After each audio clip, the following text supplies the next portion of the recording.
Abraham Lincoln's life is a story of resilience, ambition, and leadership through America's darkest hour. Born on February 12, 1809, in a one-room log cabin on sinking spring farm in Kentucky, Lincoln faced hardship early. His mother, Nancy Hanks Lincoln, died when he was just 9 years old, a loss that deeply affected him. A little over a year later, his father, Thomas Lincoln, remarried Sarah Bush Johnston, who became a loving stepmother. Sarah nurtured Abraham's love of learning, encouraging his voracious reading, a trait that stood out on the frontier, where formal schooling was scarce. In 1816, the family moved to Indiana, in part to escape land disputes and to live in a free, non-slave territory. Young Abraham helped his father clear fields and split rails for fences, labor that later fed the legend of Lincoln as the rail splitter. But tragedy struck again in 1828 when his older sister, Sarah, died during childbirth, leaving 19-year-old Abraham grieving. These hardships fostered a lifelong sense of compassion and melancholy, but also a drive to rise above adversity through learning and perseverance. Even as a lanky farm boy, Lincoln's character left an impression. He grew to an imposing 6 feet 4 inches and developed remarkable strength. According to one account, Lincoln had only one recorded defeat in over a dozen years of wrestling.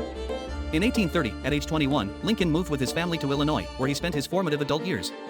After brief work ferrying goods down the Mississippi River, where he witnessed the horrors of the slave markets in New Orleans, he settled in the village of New Salem. Though not all his ventures succeeded, his store went bankrupt. Lincoln's integrity and storytelling charm made him popular. During those years, his ambition for self-improvement turned toward law and politics. At 23, he ran for the Illinois state legislature. He lost in 1832, but won a seat in 1834 as a member of the Whig Party, serving 4 terms until 1842.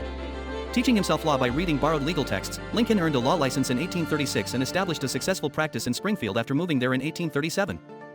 Notably, Lincoln spoke out against slavery in 1837 by co-signing a resolution in the legislature declaring slavery an injustice, a bold stance in a country where slavery was still legal in the South.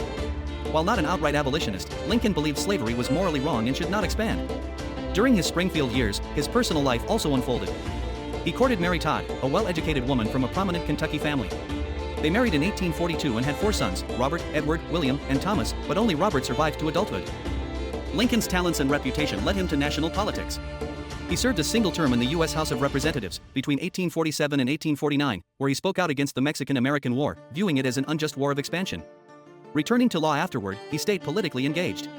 The 1850s brought slavery to the forefront with the Kansas-Nebraska Act, allowing slavery's expansion into new Western territories.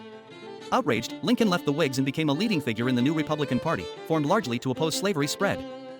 Still, he carefully distinguished between halting slavery's spread, which Republicans advocated, and abolishing it outright where it already existed, which most Republicans, including Lincoln at that time, did not yet call for.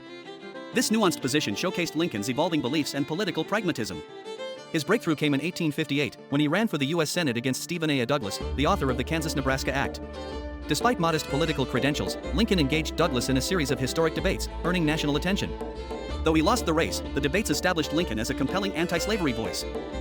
Friends noted that these years were sometimes hard on Lincoln's mental health.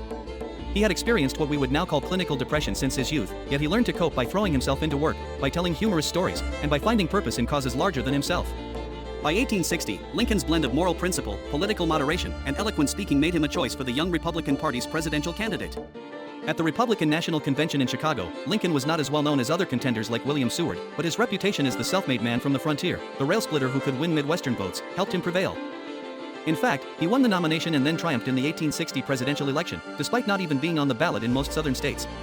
With an electoral sweep in the North, his victory was the last straw for many slaveholding states. They saw Lincoln as an existential threat to slavery, even though he had promised not to interfere where it existed. South Carolina seceded in December 1860, followed by 6 more states by Lincoln's inauguration in March 1861, forming the Confederate States of America. Lincoln took office as the 16th President of the United States in the gravest crisis of the nation's history. In April 1861, just over a month into his presidency, Confederate forces fired on Fort Sumter, and the Civil War began. Lincoln's primary goal, as he made clear, was to preserve the Union. In fact, though personally opposed to slavery, he was cautious about addressing it directly, knowing that border states like Kentucky, Maryland, Delaware, and Missouri, slave states that remained loyal to the Union, could potentially join the Confederacy if he moved too quickly or aggressively on abolition. As commander-in-chief, Lincoln faced immense challenges. The Union suffered early defeats, and Lincoln cycled through generals seeking effective leadership. He visited battlefields, soldiers' hospitals, and even spent long hours at the War Department telegraph office, poring over reports. Initially criticized as inexperienced, he evolved into a capable war leader, grasping military strategy and leveraging the North's industrial and manpower advantages. A pivotal moment came by mid-1862, when Lincoln realized that ending slavery in the rebel states was both a military necessity and a moral imperative. In fact, enslaved people were essential to the Confederate war effort by laboring on plantations and farms to provide supplies and food to Southern armies, and by building infrastructure such as fortifications, railways and roads that freed up more Confederate soldiers to fight. Lincoln and his generals recognized that declaring emancipation would cripple the South economically and militarily. After the Union's partial victory at Antietam in September 1862, Lincoln announced that on January 1, 1863, all slaves in Confederate-held territory shall be thenceforward, and forever free. On New Year's Day, he signed the proclamation, freeing over 3 million enslaved people in rebel areas. Nearly 200,000 African Americans would fight for the Union and their own freedom. Lincoln later reflected, "I claim not to have controlled events, but confess plainly that events have controlled me." Nonetheless, the Emancipation Proclamation stands as one of Lincoln's most famous and consequential acts. The proclamation reframed the Civil War explicitly as a fight against slavery, ensuring that European powers, which had abolished slavery, would not recognize or support the Confederacy. By 1863, Union victories at Gettysburg and Vicksburg turned the war's tide. That November, Lincoln delivered the Gettysburg Address that became one of the most celebrated speeches in history for its profound eloquence and reaffirmation of American ideals. In just 272 words, he reminded Americans that the United States was conceived in liberty and dedicated to the proposition that all men are created equal. Yet the war's toll was deeply personal. In February 1862, Lincoln's beloved son Willie died of typhoid in the White House. Both Abraham and Mary were heartbroken. Lincoln, stricken with grief, sought solace in work and quiet visits to Willie's grave. Observers noted how he grew more somber as the war dragged on, with casualty lists and reports of suffering weighing heavily on him. In 1864, with the war still raging, Lincoln faced re-election. Early in the year, it seemed far from certain he would win, war weariness was high, and some Northerners feared the conflict might never end. But battlefield successes in the fall of that year, especially General William T. Sherman's capture of Atlanta, boosted Northern morale. Lincoln won re-election comfortably, defeating Democrat George McClellan, the very general Lincoln had removed earlier in the war. In his second inaugural address, March 1865, with victory near, Lincoln struck a tone of healing, with malice toward none, with charity for all. By April 1865, the Civil War was effectively over. General Ulysses S. Grant, who had earned Lincoln's trust and was put in charge of all Union armies, forced the surrender of Confederate General Robert East Lee at Appomattox Courthouse on April 9, 1865. The economic collapse, famine, and the resulting demoralization and desperation in the Confederacy ultimately led to the defeat. Lincoln traveled to the Confederate capital, Richmond, just days after it fell, walking the streets to the astonishment of freed slaves and Union soldiers alike. He spoke kindly to Southerners and visited the Confederate White House, musing about the burdens Jefferson Davis had faced. But Lincoln's time was cut tragically short.